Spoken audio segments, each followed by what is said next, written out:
What's up, everyone? John Rettinger from Techno Buffalo here. We live in a very tech-centric world, and the word geek gets thrown around like crazy now. So I thought that I would give you guys the top 5 ways that you know you're a geek.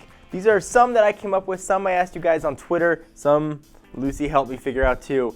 So let's go ahead and jump right in. These are in no particular order, but tell me...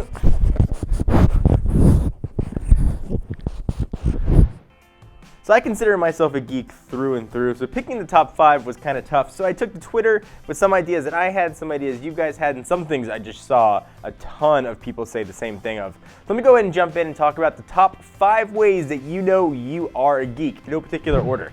Coming in at number 5, this is one that I do all the time. You know what phone people are using just by glancing at it? It's kind of a game I play when I'm out and about or waiting at the airport. I'll see people using a phone from the side, and I'll try and name that phone.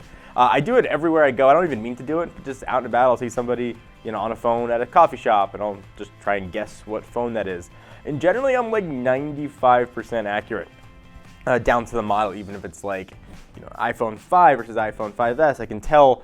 I can do the same thing with almost every device. So if you do that, chances are you're a geek. Number 4, more about the products and people who work at the stores. This one happens to me all the time. I'll walk into a carrier store, AT&T or Verizon, ask a question about a phone. They're like, ooh, I don't know, but do you want to upgrade to our next plan? I was like, you have to know about the products that you're selling. I get it when I go to Best Buy or Apple stores. Chances are you know more about the products than the people trying to sell them to you. Number 3, this is the one that I saw on Twitter, almost every answer everybody gave. You are IT support for your friends and family. Like, oh, your tablet's not working? Call John. Oh, your internet's not working? Call John. Phone's crashing? Call John. Just put your name in there. Chances are you are IT support for everybody because you love tech and people think you know how to fix everything.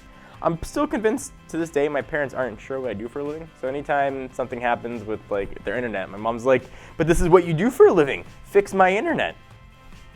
Number 2, and this one I'm guilty of, and I try to be a better person, but it happens.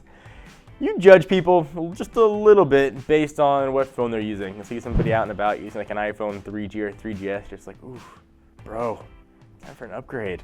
They're like, really? Does that thing still run? You'll see a Galaxy S2 and you'll be just like, man, yikes, TouchWiz? That sucked back then. I do it. I try not to. I try and keep it to myself, and I try and stop myself from having those thoughts, but I do, and it happens, and it makes me feel bad, but I still give it a sign that I'm a geek. And number 1, this one's becoming more prevalent for me now. You know the source material of all the comic book movies. So like Ant-Man, you see it and you're just like, excuse me? Darren Cross was not the Yellow Jacket, and where was his heart's defect? I was a big comic nerd, probably shouldn't come as any surprise to you. I read most of the comics that are being turned into movies.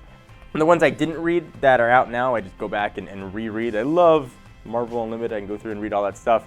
And it makes you a little bit upset when they're not true to source material, and I get it, doesn't always translate over, but still, and it hurts you just a little bit inside. So how many did you get? Are you 5 for 5, 4 for 5, 3 for 5? I want to hear what your number was. Any other ways you think you might be a geek? Let's go ahead and start the conversation, guys. Thank you for watching. Until next time, I'm John Rettinger. This is Lucy Rettinger. We'll see you guys in the next one. Bye-bye.